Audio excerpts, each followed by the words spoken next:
وطن ته شرغلی په غیش کې مشتا شي ګرانو مهاجرو ستړي ماشي ډیر مو یادېدلی چې ډیر بخښنه غواړم وروره چې مزاحمت مې وکړ درته قربان د خواهش کوم حاجي صاحب زه خو وروره ګوره ډېر موده پس د مهاجرت نه خپل وطن ته راغلم په خیر راغلی حاجي صاحب ژوندی اوسه قربان صاحب دغه زما مشر زوی ده بېکاره ده مکتب یې ویلی پوهنتون یې ویلی کمپیوټر یې زده ده په نورو بهرنیو ژبو باندې پوهېږي نامخدا ښه تکړه ده نو ماشاءالله ته خو ماله ښه غټه فابریکه لرې دغلته نامخدا کاروبار ده ښه ده خلک کار کوي که دغه زما زوی دغلته ځان سره شامل کړي ډېر پخه شي حاجي صاحب هم دغه ټوله فابریکه دی د تا نه قرباني څوک خو نوی د مهاجرت نه راغلی په موږ ټولو باندې حق لري خو خبره دا ده چې تا ویلې چې دغه وراره مې الحمدلله مکتب یې ویلی پوهنتون یې ویلی په کار پوهېږي په کمپیوټر پوهېږي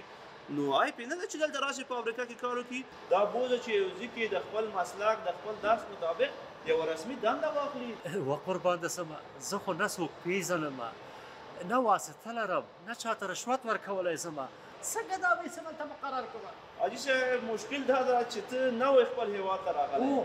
دلته چې یو څو وخته تېر کې بیا به دې په ټولو خبرو سر خلاص شي هغه څنګه د اسلامي امارت په نظام کې دغو خبرو ته ځای نشته چې دا څوک پېژني او څوک نه پېژني دا د کوم ځای ده د کومې سیمې ده فقط استعداد و لیاقت ته کتل کېږي اسنادو ته کتل کېږي او د انسان صداقت او ایمانداري ته کتل کېږي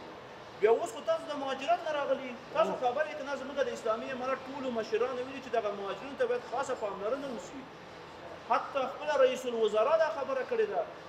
یاره وایم چې الله پاک دې تا ته اجر درکړي په دغه فابریکه کې د عمر بار کې د برکت چې ماته د لارښوونه وکړله موږ خدمت کوو حاجي صاحب ډېره مننه موږ خدمت کوو خدای په امان انشاءالله وراره به ښه وظیفه پیدا کړي زه متوقع نه یم